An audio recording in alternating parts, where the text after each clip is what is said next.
Welcome students, set 2019 के question paper discussion में आप सभी का स्वागत है। पुराने वीडियो लेक्चर में हमने 2019 के लीनियर अलजेब्रा के क्वेश्चंस को सॉल्व किया था। आज के वीडियो लेक्चर में हम क्वेश्चन नंबर 25 से आगे प्रोसीड करेंगे। देखिए, क्वेश्चन नंबर 25 में आपको दिया गया है A1, A2 और A3 तीन सेट ऑफ वेक्टर्स दिए गए हैं और आपको इन वेक्टर्स में से फाइंड करना है कि कौन सा सेट आपका लीनियरली डिपेंडेंट होगा। ठीक है, तो लीनियरली डिपेंडेंट चेक करने के बहुत सारे मेथड होते हैं। हम लोग यहाँ पर दो मेथड के बारे में डिस्कस करेंगे। बहुत ही आसान और बहुत ही अच्छा मेथड है। इसकी हेल्प से आप मैक्सिमम 100% क्वेश्चंस को सॉल्व कर सकते हो। ठीक है, तो देखिए, पहला जैसे सेट दिया गया है, ठीक है, तो जो भी आपको वेक्टर्स दिए गए हैं, सबसे पहला काम क्या रहेगा, आपको इन वेक्टर्स की हेल्प से मैट्रिक्स बनाना है। ठीक है, तो कैसे बनाएंगे, जैसे ये वेक्टर दिया गया है, पहला वेक्टर, इस वेक्टर को कॉलम में लिखिए। ये कॉलम में लिखेंगे तो बन जाएगा 1 1 0।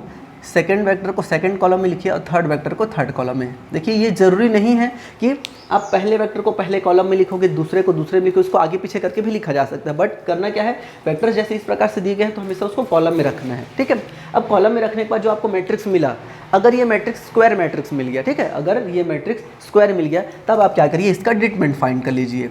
अगर डिटरमिनेंट 0 हो गया, इंप्लाइज क्या हो जाएगा, ये LD होगा।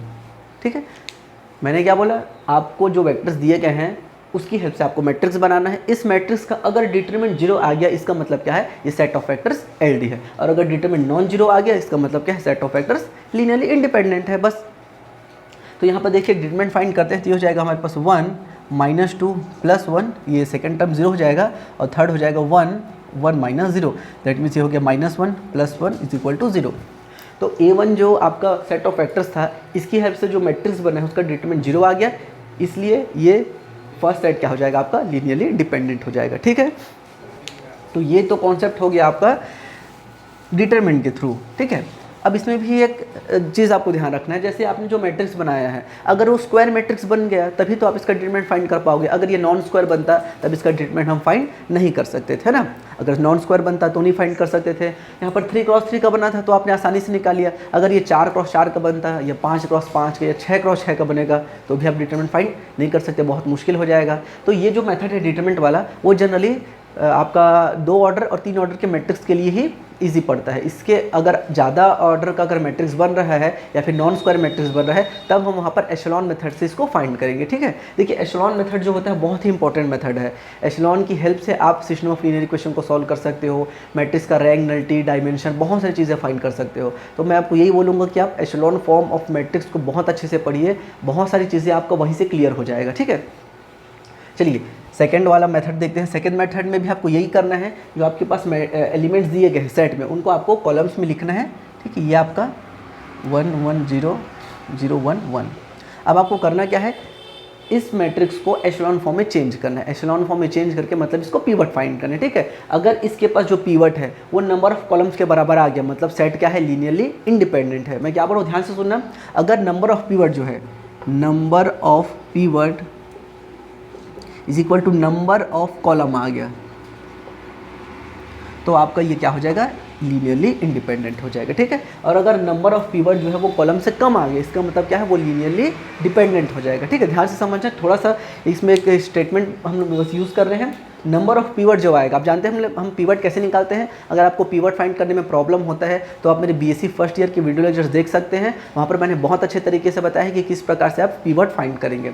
तो नंबर ऑफ पीवट अगर नंबर ऑफ कॉलम के बराबर आ जाए, इसका मतलब वो लीनियरली इंडिपेंडेंट सेट है। और अगर नंबर ऑफ पीवट जो है वो आपका कम हो गया, ठीक है, पीवट अगर कम हो गया कॉलम से, तो वो कैसा होगा, लीनियरली डिपेंडेंट हो जाएगा। ठीक है, एक और चीज़ याद रखेंगे, हमेशा जो आपके वेक्टर्स उसको कॉलम में ही रखना है, रो में नहीं रखना है। ध्यान रखेंगे, कॉलम में रखोगे तभी ये रिजल्ट को फॉलो कर पाओगे आप। अगर आपने एलिमेंट्स को ऐसे रो में रख दिया तो फिर ये वाला रिजल्ट काम नहीं करेगा। ठीक है, तो चलिए, ये वाला जो हमारे पास सेट है, ये जो मैट्रिक्स बना, इसको हम एशेलॉन फॉर्म में चेंज करते हैं।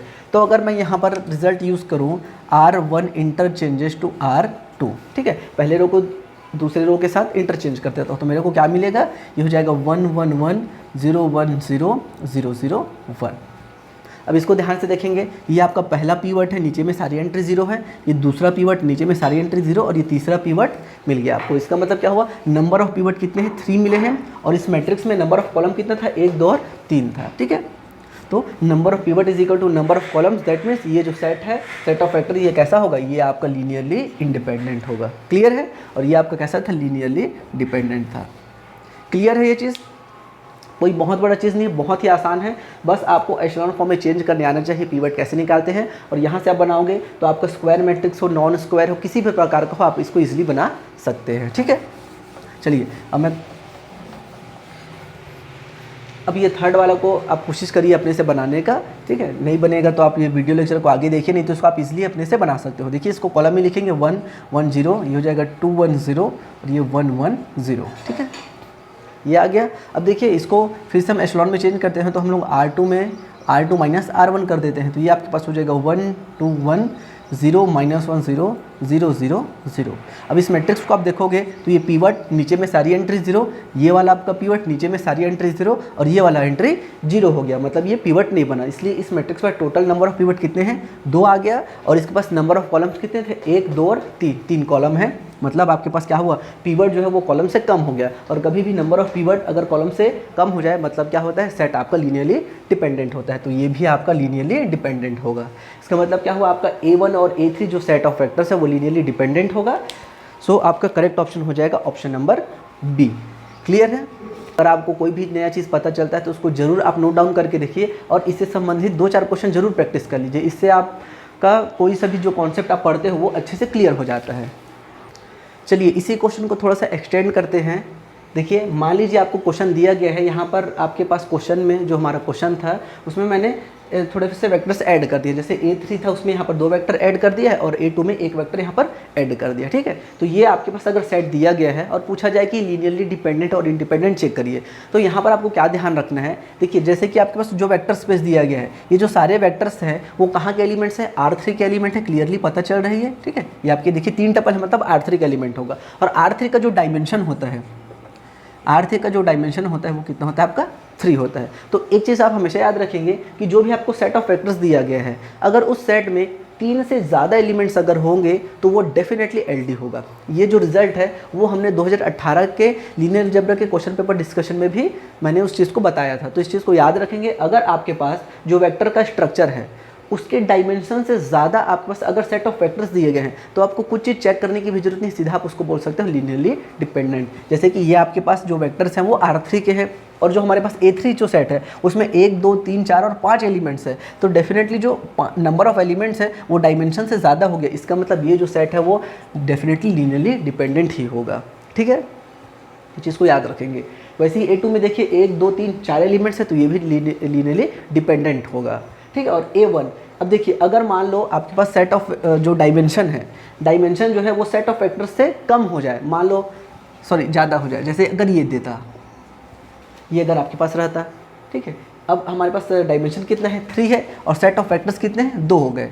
मैंने आपको क्या बताया कि अगर सेट ऑफ वेक्टर्स ज़्यादा हो गया तो LD होगा, अगर कम हो गया तो इसकी कोई गारंटी नहीं है, वो आपका LI LD कुछ भी हो सकता है। ठीक है, यहाँ पर आप ऐसा नहीं मार देना कि कम है तो पक्का LI होगा, ऐसा नहीं बोल सकते। ठीक है, आप सिर्फ ज़्यादा की बात कर सकते हो कि ज़्यादा है तो डेफिनेटली वो LD होगा। क्लियर है यहाँ पर? अच्छा, एक और चीज़ देखते हैं। मान लीजिए यहाँ पर इस प्रकार से रहता 1 1 0। ठीक है, अब देखिए A1 में 2 वेक्टर्स हैं और दोनों के दोनों सेम वेक्टर्स हैं, तो ये चीज़ आपको याद रखना है कि किसी भी सेट में अगर रिपीटेड एलिमेंट्स हैं तो वो डेफिनेटली LD होगा। ठीक है, ये चीज़ याद रखना। जैसे ये जो सेट है इसमें 2 वेक्टर्स हैं, तो हमको क्या करना था, यहाँ पर चेक करना था, क्योंकि ये वाला कॉन्सेप्ट तो हम नहीं लगा सकते, क्योंकि यहाँ पर क्या हो गया, ये आपका डायमेंशन जो है वो सेट ऑफ वेक्टर से ज़्यादा है। ठीक है, डायमेंशन जो है वो सेट ऑफ वेक्टर से ज़्यादा है, तो यहाँ पर हमको जनरल मेथड से सॉल्व करना रहता। लेकिन मैं यहाँ पर क्या बोलूँ कि इसको भी आपको जनरल मेथड से सॉल्व करने की ज़रूरत नहीं है। क्यों नहीं है? क्योंकि यहाँ पर जो सेट ऑफ वेक्टर्स दिए गए हैं वो रिपीटेड है। अगर कोई भी रिपीटेड एलिमेंट आ गया मतलब वो पक्का लीनियरली डिपेंडेंट ही होगा। ये चीज़ आपको याद रखना है। ठीक है, चलिए इसी कॉन्सेप्ट को थोड़ा सा और आगे एक्सटेंड करते हैं। देखिए क्वेश्चन का लेवल डे बाय डे बढ़ रहा है, तो ज़रूरी नहीं है कि जैसे क्वेश्चन नंबर 25 में सेट ऑफ वेक्टर्स दे दिया गया था वैसे आपको फिर से इस बार वेक्टर दे दिया जाए और बोले कि LI LD चेक करो, है ना भाई। हो सकता है इस बार उसको थोड़ा टफ किया जाए, जैसे कि ये वाला सेट दे दिया जाए आपको, सेट ऑफ वेक्टर्स में पॉलिनोमियल्स के सेट ऑफ को दे दिया गया है और बोला जाएगा कि LI LD चेक करो। ठीक है, तो ऐसे क्वेश्चंस को फिर कैसे सॉल्व किया जाएगा देख लेते हैं।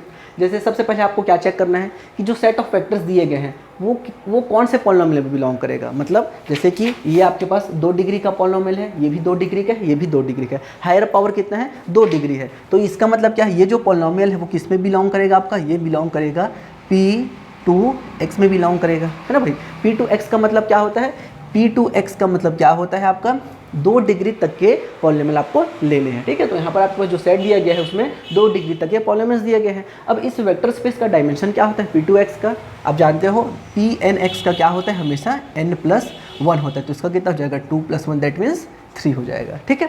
तो वेक्टर स्पेस का डायमेंशन 3 है। तो सबसे पहले आपको क्या चेक करना है कि मेरे पास कितने वेक्टर्स दिए गए हैं। जैसे यहाँ पर ये पहला वेक्टर, दूसरा वेक्टर और तीसरा वेक्टर, 3 वेक्टर दिया गया है और 3 डायमेंशन है, मतलब मेरे को आगे काम करना है। अगर मान लो यहाँ पर 4 वेक्टर दिया रहता तो डेफिनेटली आप क्या बोलते थे, ये set of vectors linearly dependent हो गए, है ना। अब आपको इसको LI चेक करना है तो क्या करोगे आप, सबसे पहले आपका काम ये है कि जो पॉलिनोमियल्स का जो स्ट्रक्चर है उसको एक जैसे फॉर्म में आपको रखना है। एक जैसे का मतलब क्या है, जैसे यहाँ पर इस स्ट्रक्चर को देखिए, पहले आपका x² है, फिर x है, फिर 1 है, मतलब सबसे पहले सबसे बड़ा पावर, छोटा पावर, फिर सबसे छोटा पावर। तो इसी क्रम में आप रखो, या तो सबसे छोटा पावर, फिर मीडियम, फिर सबसे हायर पावर, इस फॉर्म में रखो, ठीक है। उसको अलग अलग नहीं करना है। जैसे यहाँ पर देखिए x² x1 x² x, ये भी ठीक है, लेकिन देखिए यहाँ पर पहले छोटा वाला आ गया 2, फिर x² तो ये यहाँ पर घटते से बढ़ते क्रम में हो गया। तो इसको पहले चेंज करके आप लिख लो, इसको क्या लिखेंगे x² + x + 2, ठीक है। सारे वेक्टर्स का जो स्ट्रक्चर है वो एक जैसा होना चाहिए। उसके बाद आपको क्या करना है, आपको मैट्रिक्स बनाना है। मैट्रिक्स बनाने के लिए क्या किया जाता है, आप लोग कोफिशिएंट को लेते हो। जैसे कि जो पहला कॉलम है इसमें यहाँ पर ले लीजिए x², मतलब यहाँ पर जितने भी वेक्टर्स हैं उनके आपको जैसे यहाँ पर आपके पास x² x + 1 है, तो इसके कोफिशिएंट को आप सीधा कॉलम में लिखते जाइए। ये क्या हो गया आपका x² का कोफिशिएंट 1, x का कोफिशिएंट 1 और कांस्टेंट टर्म। इसको ऐसा लिख सकते हो आप, x² का कोफिशिएंट इस रो में लिखाएगा, x का कोफिशिएंट सेकंड रो में लिखाएगा और जो कांस्टेंट टर्म है वो लास्ट रो में लिखाएगा। ऐसे भी आप इसको लिख सकते हो। इसको लिखेंगे तो क्या हो जाएगा 1 -1 और 0, और ये थर्ड वाला क्या हो जाएगा आपके पास 1 1 और 2। क्लियर है, इस प्रकार से आपको इसको लिखना है। समझ में आ गया। अब यहाँ पर आपका मैट्रिक्स बन गया, स्क्वायर मैट्रिक्स से डिपेंडेंट फाइंड कर लीजिए, या फिर आप क्या कर सकते हैं एशेलॉन फॉर्म से भी इसको बना सकते हो, ठीक है भाई। तो याद रखना जरूरी नहीं है कि अभी तक टपल में जो दे रहा था वैसी दे दे, हो सकता है ऐसे पॉलिनोमियल के फॉर्म में दे दिया जाए, या हो सकता है मैट्रिक्स दे दिया जाए, तो उसको भी आपको कैसे सॉल्व करना है समझना पड़ेगा। 2-4 क्वेश्चन आप लगाएंगे तो आपको ईजिली समझ में आ जाएगा। Okay, next question number 28। देखिए यहाँ पर क्वेश्चन में बोला गया है बी और सी दो बेसिस हैं वेक्टर स्पेस के, और वेक्टर स्पेस में एक एलिमेंट x दिया गया है। इस x को आप बेसिस b की हेल्प से बना पा रहे हो, तो आप c की हेल्प से जो बनाओगे उसके कोऑर्डिनेट क्या आएंगे फाइंड करना है, ठीक है। देखिए क्वेश्चन में क्या बोला गया है, b और c दो बेसिस है, x एक वेक्टर है वेक्टर स्पेस में, ठीक है। इस x को बनाने के लिए b की हेल्प से बनाने के लिए जो आपके पास कोऑर्डिनेट चाहिए वो क्या आ रहा है -3 और 2 आ रहा है, ये आपके पास कोऑर्डिनेट आ गए, ठीक है आपका। तो अब आप इसी x को c की हेल्प से बनाओ और उसके कोऑर्डिनेट क्या आएंगे बताना है। तो भाई आप इतनी सी डाटा से आप नहीं बता सकते कि c के कोऑर्डिनेट्स क्या आने वाले हैं। क्यों? क्योंकि देखिए आपको b नहीं बताया है कि वो कैसा बेसिस है, ये स्टैंडर्ड ऑर्डर्ड बेसिस है कि किस प्रकार का बेसिस है, ना b के बारे में बताया है ना c के बारे में बताया है, और ना ही x बताया है कि वो कैसा वेक्टर है। वो बस बोल दिया कि x को आप b की हेल्प से ऐसा बना सकते हो। तो अब इतना सारे डाटा से आप नहीं बता सकते कि c का जो कोऑर्डिनेट है वो क्या आने वाले हैं, c के कौन से कोफिशिएंट आने वाले हैं x को बनाने के लिए, ये चीज़ नहीं बताया जा सकता। तो ये जो क्वेश्चन है इस क्वेश्चन को तो विलोपित कर देना चाहिए था, लेकिन व्यापक द्वारा इसका आंसर सी लिया गया है। अब पता नहीं कैसे ये लोग सी लिए हैं। Next question number 30। देखिए आपके पास दिया गया है V इज FDVS, ठीक है, finite dimensional vector space, and L is the set of all linear operators. अब ए बोला गया है if F is algebraically closed then all operators are upper triangular. Second statement है if the characteristic polynomial of F splits over F then F is upper triangularisable. तो यहाँ पर आपको बताना है कि कौन सा स्टेटमेंट करेक्ट है।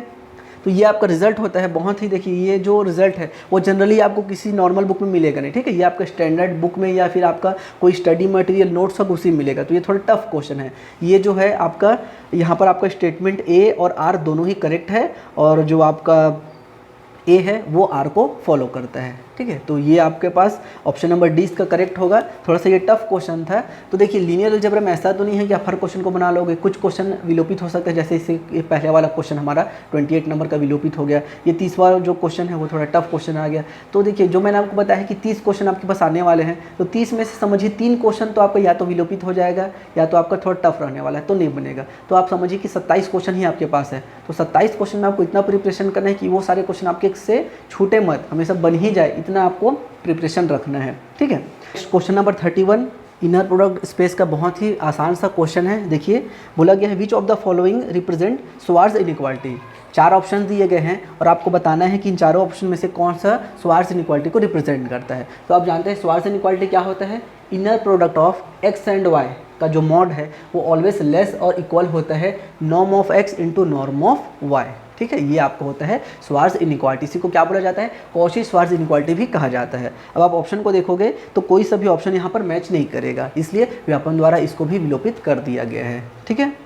तो देखिए कई बार क्या होता है, बहुत आसान क्वेश्चन आता है, जैसे ये चीज़ इनर प्रोडक्ट स्पेस अगर किसी ने पढ़ा है और अगर उसने कॉची स्वार्ज इनइक्वालिटी को पढ़ा था तो इसको आसानी से टिक मार सकता था अगर ऑप्शन करेक्ट होता। इसलिए मैं आपको बोलता हूँ कि टॉपिक, कोई भी टॉपिक को छोड़िए मत, थोड़ा बहुत उसके बारे में नॉलेज ले लीजिए। ऐसे अगर इजी क्वेश्चंस आते हैं तो वो हमारा भरपाई कर देता है। जैसे कोई क्वेश्चन हमसे छूट गया, नहीं बन पाया, हमने गोला गलत मार दिया, तो ऐसे जो क्वेश्चन है वो उसको कम फुलफिल कर देता है कि चलो भाई वो क्वेश्चन तो गलत हो गया लेकिन ये क्वेश्चन तो आपको बना सकते थे, है ना।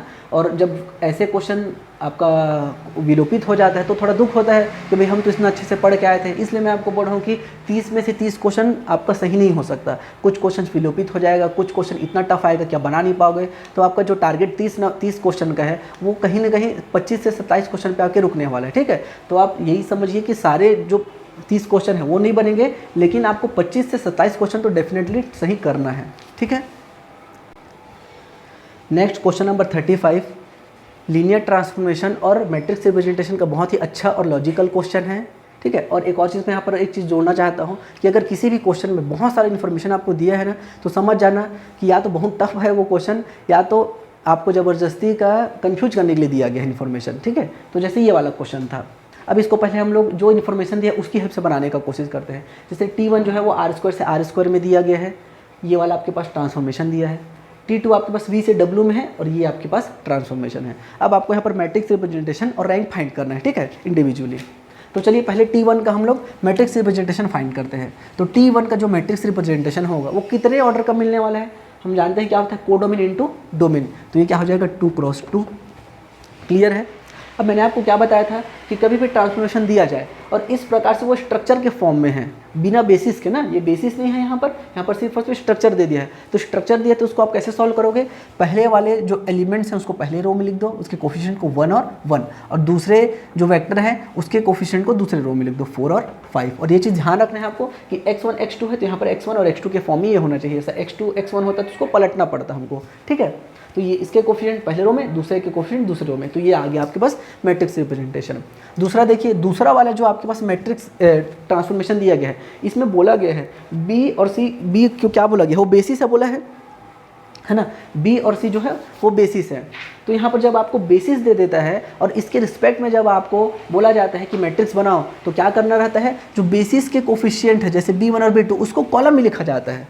यही अंतर होता है, बेसिस दिया रहे और ट्रांसफॉर्मेशन का स्ट्रक्चर दिया रहे, इसमें क्या अंतर होता है। यहाँ पर जो आपके पास कोफिशिएंट है उसको कॉलम में लिख दो, ये हो जाएगा 2 और -3, ये हो जाएगा -4 और 5। तो ये आपके पास क्या मिलने वाला है, ये आपके पास हो जाएगा T2 का मैट्रिक्स रिप्रेजेंटेशन, ठीक है। अब ये तो सब आप निकालते, लेकिन अब इसको लॉजिकली समझना, ठीक है।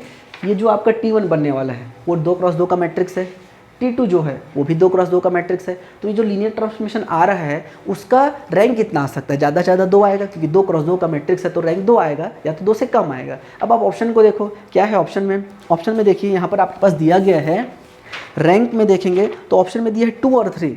तो आप मेरे को बताओ क्या रैंक कभी 3 आ सकता है क्या, कभी भी नहीं आ सकता, इसलिए रैंक कभी 3 पॉसिबल ही नहीं है। तो ये यहाँ पर तो मैच द फॉलोइंग आप कर ही नहीं सकते। तो यहाँ पर क्या हो जाएगा, करेक्ट ऑप्शन इसका हो जाएगा डी, नन ऑफ दिस, ठीक है। इतना सारे सब करने की जरूरत नहीं था। एक और चीज़ देखिए, यहाँ पर जो मैट्रिक्स रिप्रेजेंटेशन आए हैं 1 1 और 4 5, ये तो सही आए हैं। अब दूसरा वाला मैट्रिक्स रिप्रेजेंटेशन को देखिए क्या है, 2 -4 और ऑप्शन में क्या दिया है, यहाँ पर 3 दिया है, तो ये भी किसी से मैच नहीं करेगा। तो यहाँ से भी आप क्या मिल रहा है, नन ऑफ दिस मिल रहा है, ठीक है। तो कई बार ऐसे ही होता है, आप पूरा ऐसे सॉल्व करोगे फिर ऑप्शन को देखोगे तो अरे ऑप्शन में तो ऐसा दिया है तो नन आएगा। तो ऐसे क्वेश्चन में जब भी नन अगर है ना, नन ऑफ द अबव ऐसा ऑप्शन में है, तो थोड़ा सा समझ लो कि क्या इसको तुरंत ट्रिक से बनाया जा सकता है। अगर आपने ट्रिक पकड़ लिया तो इतना सब करने का जरूरत ही नहीं था, सीधा आपको रैंक तो 3 पॉसिबल नहीं है तो डायरेक्टली यहाँ पर नन होगा आप मार सकते थे, ठीक है। तो ऐसे भी चीज़ों का आपको प्रैक्टिस ज़रूर करना है। नेक्स्ट क्वेश्चन नंबर 37 देखिए, आपके पास पूछा गया है a square matrix A is said to be diagonalisable if. कोई भी स्क्वायर मैट्रिक्स डायगोनलाइजेबल कब होता है। अब ये 4 स्टेटमेंट दिया गया है, कौन से स्टेटमेंट में डायगोनलाइजेबल हो जाता है ये आपको चेक करना है, ठीक है। पहला ऑप्शन दिया गया है A is equal to P D P inverse for some diagonal matrix D and some invertible matrix P, ठीक है। तो यहाँ पर अगर A इक्वल हो जाए P इनवर्स डी पी, जहाँ पर P आपका कैसा हो, इन्वर्टिबल मैट्रिक्स हो और D डायगोनल मैट्रिक्स हो, तो हम क्या बोलते हैं A is similar to D, that means A is diagonalisable. तो पहला ऑप्शन बिल्कुल करेक्ट ऑप्शन है, ठीक है। सेकंड में क्या बोला गया है, सेम स्टेटमेंट है लेकिन यहाँ पर बोला गया है एनी मैट्रिक्स D। यहाँ पर D को क्या बोला है, एनी मैट्रिक्स, तो वो D कोई भी एनी मैट्रिक्स नहीं होना चाहिए, वो हमेशा डायगोनल मैट्रिक्स होना चाहिए, ठीक है। तो बी ऑप्शन आपका गलत स्टेटमेंट है।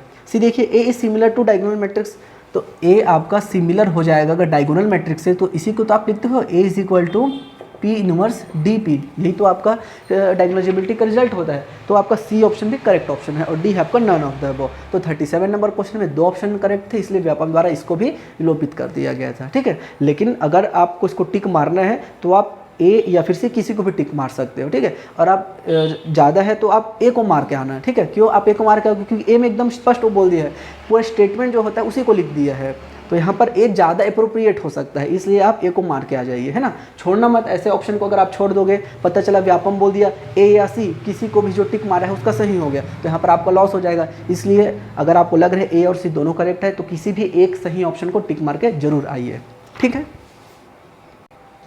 चलिए नेक्स्ट क्वेश्चन आपके पास दिया गया है, question number 38, system of linear equation का क्वेश्चन है। अगर आपने सिस्टम ऑफ लीनियर इक्वेशन नहीं पढ़ा है तो मैं फिर से आपको बोलता हूं कि आप मेरे बीएससी फर्स्ट ईयर के वीडियो लेक्चर्स को देख सकते हैं, वहां पर मैंने बहुत अच्छे तरीके से बताया है कि किस प्रकार से आप सिस्टम ऑफ लीनियर इक्वेशन को सॉल्व करके unique solution, no solution, more than one solution, infinitely many solution को सॉल्व करेंगे, ठीक है। तो यहाँ पर जो आपके पास सिस्टम दिया गया है ये आपका कैसा है, non homogeneous system of linear equation दिया गया है और यहाँ पर पूछ रहे हैं आपको कब इसके पास मोर देन वन सॉल्यूशन आएगा। अब देखिए याद रखिए कि मोर देन वन सॉल्यूशन मतलब क्या होता है, इन्फिनिटी मेनी सॉल्यूशंस, है ना भाई। मोर than one solution, non homogeneous में मोर देन वन सॉल्यूशन का मतलब यही होता है कि उसके पास इन्फिनिटली मेनी सॉल्यूशंस होंगे। अब इन्फिनिटली मेनी सॉल्यूशंस कब आते हैं आप जानते हो, ए और ए ऑगमेंटेड बी, दो मैट्रिक्स बनाते हैं हम लोग।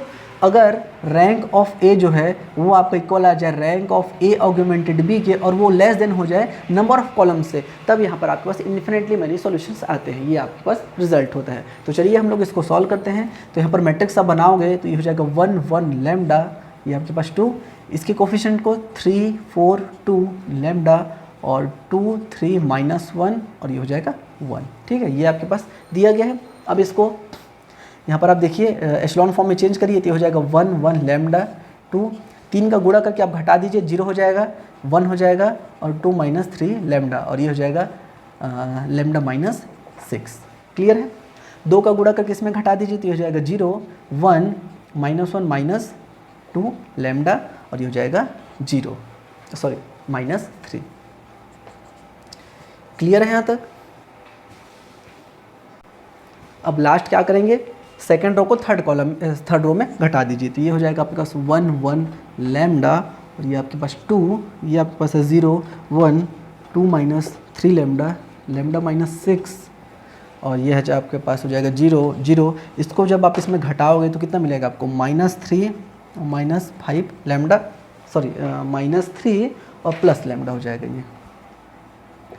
और इसको जब आप इसमें घटाओगे तो ये आपके पास क्या मिलेगा, 3 लैम्डा, ये मिल जाएगा, ठीक है। तो ये आपके पास अब मैट्रिक्स मिला, ठीक है। ये आपके पास पहला पीवट, ये दूसरा पीवट। अब देखिए आपको क्या फाइंड करना है, इन्फिनिटली मेनी सॉल्यूशन, तो दोनों का रैंक तो बराबर हो लेकिन वो n से कम हो जाए। अब आप इस चीज़ को समझो कि अगर नंबर ऑफ कॉलम कितना है मैट्रिक्स में, मैट्रिक्स ना एक ये जो n है वो पूरे का नहीं देखते, बहुत लोग कन्फ्यूज होते हैं इसमें कि 1 2 3 और 4 कॉलम है, 4 कॉलम नहीं, सिर्फ ए का ये जो n है वो फॉर ए रहता है, सिर्फ ए के लिए देखना है ना। तो ये जो मैट्रिक्स बना है हमारे पास उसमें कितने कॉलम है, 1 2 और 3, सिर्फ 3 कॉलम है और रैंक हमारे पास ऑलरेडी 2 आ चुका है। अब अगर ये रैंक अगर आपका 3 बन गया तो ये क्या हो गया, इसके बराबर आ जाएगा। तो हमको क्या करना है, इसको जो है रैंक 3 नहीं आना चाहिए, रैंक 3 नहीं आना चाहिए मतलब ये वाला टर्म क्या होना चाहिए आपका 0 होना चाहिए। तो ये क्या हो जाएगा -3 plus lambda is equal to 0, that means lambda बराबर 3। और वही चीज़ इसमें भी होना चाहिए, इसमें भी आपका नॉन जीरो वैल्यू आना चाहिए, सॉरी 0 वैल्यू आना चाहिए, क्योंकि अगर ये नॉन जीरो आ गया तो फिर रैंक तो आपका ए और ए ऑगमेंटेड बी ही बराबर नहीं हो पाएगा, तो इसको भी 0 लाना पड़ेगा। तो ये भी क्या है -3 plus lambda 0 lambda is equal to 3, तो लैम्डा का मान दोनों ही केस में कितना आ रहा है, 3 आ रहा है। तो लैम्डा का वैल्यू अगर आप 3 लेते हो, अब इसको लेके देख लो क्या आ रहा है आपके पास, 1 1 3, ये आपका 0 0 1, ये कितना हो जाएगा, 3 3 9, मतलब ये हो जाएगा -7 और ये -3 और 0 0 0 और 0। तो ये आपके पास लैम्डा का मान रखने के बाद फाइनल आया है। तो यहाँ पर आपके पास रैंक कितना है, 1 और 2। Rank of A is equal to 2, rank of A augmented B, इसको हटाने के बाद भी रैंक आपका कोई परिवर्तन नहीं हो, तो ये भी रैंक 2 है। और which is less than equal to 3, number of columns से कम है, इसका मतलब क्या होगा, इसके पास इन्फिनिटली मैनी सॉल्यूशंस होंगे। और सिस्टम ऑफ लीनियर इक्वेशन जो आपका नॉन होमोजीनियस है उसमें इन्फिनिटली मैनी सॉल्यूशंस में ही आपका मोर देन वन सॉल्यूशन आता है, ठीक है। तो इस प्रकार से ये क्वेश्चन आपका कंप्लीट होता है। नेक्स्ट क्वेश्चन नंबर 40 देखिए, आपके पास दिया गया है, let S be the non empty subset of a vector space, then यहाँ पर 2 स्टेटमेंट दिए गए हैं ए और आर, आपको बताना है कि कौन सा स्टेटमेंट यहाँ पर करेक्ट है, ठीक है। तो ध्यान से समझिए क्या दिया गया है, S is linearly independent then every subset of S is also linearly independent. और दूसरा बोला गया है, if S contains a linearly dependent set then S must be linearly dependent. तो यहाँ पर आपका वेक्टर स्पेस का 2 बेसिक रिजल्ट यूज़ होगा। आई होप कि आपने पढ़ा होगा, डेफिनेटली ये चीज़ तो हर कोई पढ़ते हैं, ठीक है। फिर भी यहाँ पर हम एक बार रिपीट कर देते हैं। देखिए रिजल्ट क्या होता है, अगर कोई Li सेट है तो every subset of Li set is also Li, ये होता है। Li से छोटा जितना भी सेट होगा, मतलब Li के जितने भी सबसेट्स हैं वो आपस में क्या होते हैं, Li होते हैं। दूसरा रिजल्ट क्या होता है, super set of LD set is also LD, मतलब LD से बड़ा जो भी सेट है, मतलब LD सेट है, अब इस LD सेट को कंटेन करने वाला कोई भी सेट आप लेते हो तो वो हमेशा क्या होगा, LD होगा। तो इन्हीं दोनों स्टेटमेंट की बात कर रहा है। तो यहाँ पर आपका A और R दोनों करेक्ट स्टेटमेंट है, इसलिए ऑप्शन नंबर A यहाँ पर आपका करेक्ट हो जाएगा, ठीक है। एकदम बेसिक सा चीज़ है, वेक्टर सब स्पेस जब आप पढ़ते हो तो सबसे पहला प्रॉपर्टी यही रहता है, ठीक है।